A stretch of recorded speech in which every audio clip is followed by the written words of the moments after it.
Hi guys, welcome to my channel. Today we are reacting on a video I found on Pinterest related to Albus Dumbledore, and we will also read the comment. I always wanted to make a video about it, so let's get started. Roll the intro.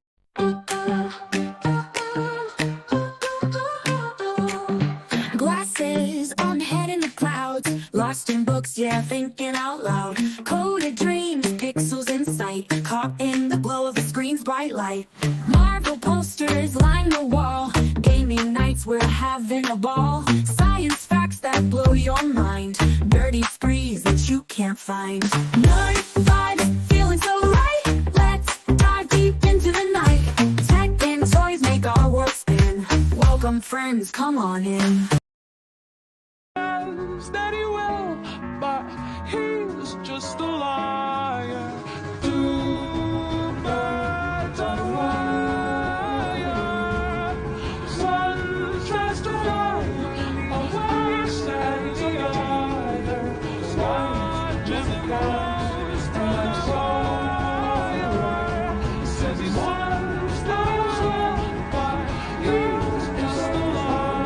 So it basically tells that Dumbledore is a liar. He said help will be given for those who ask for it, but he's just a lie. Firstly, they show James and Lily, who were killed by Voldemort, and they were betrayed by Peter.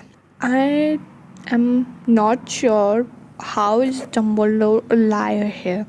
They chose Peter as the keeper who betrayed them. So I don't think Dumbledore have a role in there. But if it does, let me know in the comment. And then they showed Merlin, McKinnon and Dorcas. I don't know about the backstory exactly. I even watched a video explaining the Marauders fandom. I'm not sure how Dumbledore have a role in Merlin and Dorcas's case. Dorcas was personally killed by Voldemort, that thing is for sure, and Merlin was killed 2 weeks after the Order of Phoenix's photo was taken, like the picture. So I don't know if Dumbledore had a hand in that. I mean, if he could have saved them or not, because there is very less told about Dorcas and Merlin in the actual Harry Potter books. The next, they showed Peter, that Dumbledore could have helped Peter in some way. How could have Dumbledore saved Peter when he just betrayed his best friend James and his wife and their 1-year-old son, and everybody just collectively hates Peter for what he did, although he had little good one inside him, that he saved Harry and sacrificed himself and all that. Okay, I appreciate that, but I don't like Peter. Okay, he just betrayed and just paid back by saving Harry and died. So I don't think he could have been saved. Then there is Sirius. Let's talk about Sirius, where Dumbledore could have actually saved Sirius, because Sirius was member of Order of Phoenix. But why did not Dumbledore save Sirius? He was literally the head of Wizengamot, and yet Sirius was sent to Azkaban without any trial. Sirius was literally James's best man, best friend, like brother. He even stayed with the Potters according to head canons. So why wasn't he given trial, even though he was member of Order of Phoenix? Here question mark comes, and we have Regulus. Regulus was a teenager when he died, obviously, and he was also a Death Eater, by the way. He drowned trying to destroy the Horcrux. There is a headcanon when Regulus went to Dumbledore to ask him get him out of his house, but Dumbledore said that what their parents do is for the good. Then came Sirius and Dumbledore said the same dumb shit, and both of them never trusted Dumbledore again. I don't think the Sirius was part is true according to the book, the actual books. And about Regulus, I don't think he went to Dumbledore because he was in Slytherin, and Slytherins were always like outcasted from the whole school because they were born evil as Slytherins or whatever. That's why Slytherins never trust Dumbledore, and Dumbledore is also like Gryffindor. So I don't think Regulus ever trusted a man like that. Sometimes think, what if Regulus actually survived and how things would have turned if Regulus was alive. I would have done everything to watch that happen. And there is Remus. Why does Remus's shadow of werewolf look like a bear? I actually wonder about Remus, that why was he never provided any help financially or any job sort of, because he was poor. We know that because he had like worn out clothes, stolen from somewhere. And he was very very thin because somewhere he lacked money and a job because he was a werewolf. And I think Dumbledore could have provided him help here because he was completely alone after that. James was dead, Sirius was in Azkaban, and Peter was dead, well, according to him, and he was left alone. So I think Dumbledore could have provided some help, but then those who ask for help gets the help. And I don't think Remus ever asked help from him, that he's some sort of introvert guy who doesn't like to ask for help and can suffer from everything and not ask. He's that type of guy, so maybe he never asked and Dumbledore never provided. I don't know. Many people hate Dumbledore, many people worship Dumbledore just like Harry did, but I don't. And neither I like him that much or hate him, because he was after all a human and not a god, a perfectionist or whatever. He was just a wizard who was kind of arrogant sometimes. Let us read the comments now. Okay, so one says he sacrificed childhoods of golden trio generation and adulthood marauder generation could have had to fix his mistake of letting Tom Riddle learn magic. I don't think it was Dumbledore's mistake here that Voldemort learned magic, because his name was there since his birth for going to Hogwarts. He didn't sacrifice the childhood. I mean, he did, but it was somewhere in their fate. And about the marauders' adulthood, there was the first war against Voldemort, and this everything would happen with their childhoods and their adulthood was situationally. It was like a chess game, and Dumbledore was one of the main characters where he could have prevented some things, but he could not have changed their fates or changed their childhoods or their adulthoods. Okay, well, maybe because he always claimed to be there for everyone, yet in the moments they needed him, he wasn't there. When Harry lost his freaking mind, when James and Lily got murdered, he gave Harry to a family that hated his mother instead of Remus.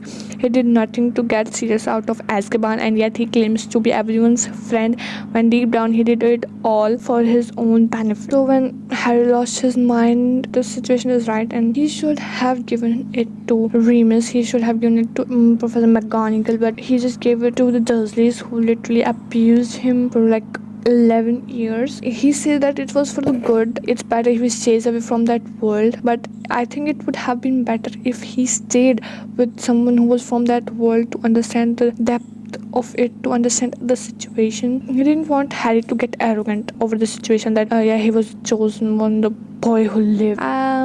It depends on the way a person raises a child. If he would have given Harry to Remus, I think he would be as humble as Remus. I think he would have been, because Remus would raise Harry very well, and we all know that. When he lived with Dursleys, he was humble. Okay, he was, because he was treated like an inferior. He was mentally abused and everything. So yeah, these are two different situations, where the former one was where he was raised well and happily. Latter one is where he was abused and he was shaped into such a situation that he did nothing to get Sirius out of Azkaban, where he could have just asked Sirius. And the thing that he did it all for his own benefit. I don't think he did it this all for his own benefit. He did this for the greater good. Y'all remember? It's canon. He had James's invisibility cloak when James and Lily were murdered, and Dumbledore knew about Lily and James being hunted down by Voldemort, and the cloak could have saved them. He never helped Slytherins, treating them as outcasts. Yeah, I told you that. He knew Sirius wasn't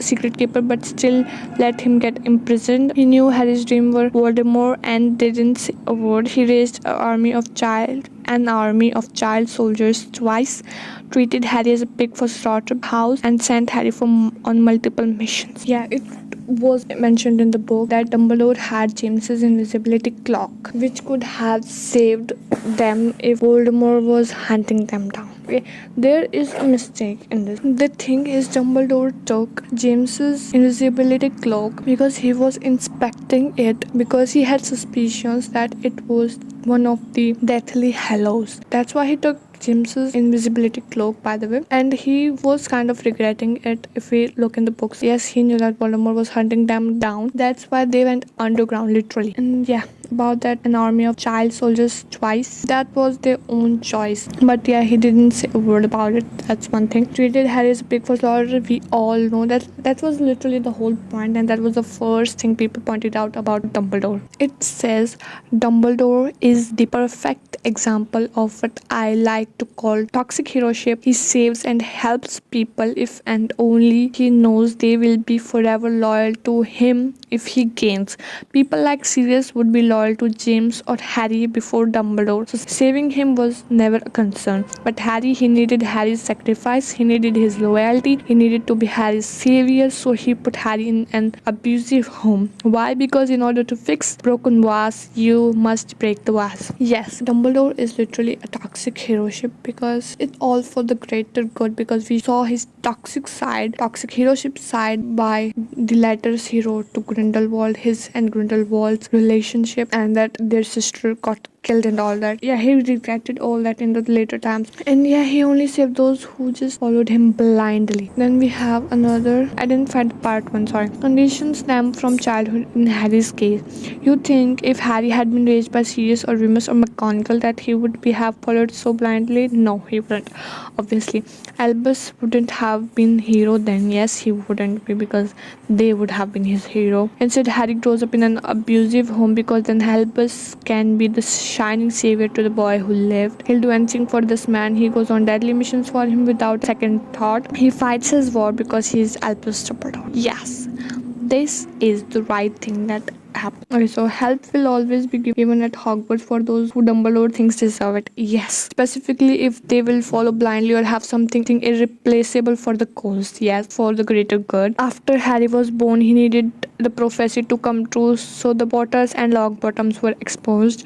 Sirius was in order because of James, so he was disposed of without a trial because Dumbledore was the head of the Vision Gamut, and I think Dumbledore thought that Sirius was just a waste of time. He is an awful human who's become so detached from humanity he practically isn't one. He is not an awful human, he is a genius. Yes, he is a genius, but this is a common thing with geniuses, that they get so detached to humanity because their IQ level is so high, they're so genius that they become alone, they ignore the normal emotions of humans, they can't feel it, so they don't understand them, and that's how things happen. Dumbledore thought that what he did was greater good, but in the end he could not understand the normal human emotions that we felt. It's all because of J.K. Rowling, by the way. So Dumbledore was that type of genius who ends up being alone because he's so genius, because he thinks that everything he does is right because it's for the greater good, but he has become detached to humanity. Sometimes he was so calm that I would feel annoyed, that Harry would feel annoyed. This is the last command that we need to react on, that we need to talk about. That's part 3. But what happens when someone isn't controllable or not useful? He leaves them in prison without a trial. Yes, which is knowing he can prove innocent. He abandons them when they can find a job due to disability. Yes, their lives are traded so their son can be his magic bullet. Albus, Percival, Wulfric, Brienne, Dumbledore doesn't see people, human beings. He sees them as pawns. He sees them as playing cards, tools to discard when no longer useful. He is a monster. Rant over for now. Okay, Victoria Christie, thank you so much for your comment. Okay, that's very useful. So this is what Albus Percival Wulfric Brian Dumbledore was. He was a bright child and everyone loved him in the school, even the teachers and everyone just loved him. And it got to his head because he was obviously genius, so he became arrogant as well. He had an attitude that people loved about him, but that got toxic over time. Then he met Grindelwald, who was like him, but Grindelwald was more manipulative and showed his true colors in just some time. And then Dumbledore's sister died, and then Albus started to see the toxic in himself. So he tried to change some things, but a person never changes the way they are born. So geniuses are genius throughout their life. Dumbledore was shaped this way all through the things that happened in his life, and that was how he turned out to be. He wanted people to follow him blindly because what he thought was he was doing was completely right and for the greater good. This was Dumbledore. He was not a god to worship. He was not a wisest human. He was simply just full of flaws flaws which were hidden by his wiseness, his perfectionism, his geniusness, his godfatherism, his way of controlling things, the way he knew everything and all that. So I think that is all for the today's videos. If you liked my opinion, please like the video and subscribe my channel for more videos, and also share your opinions in the comment section and correct me if I'm wrong somewhere. Thank you. Bye bye.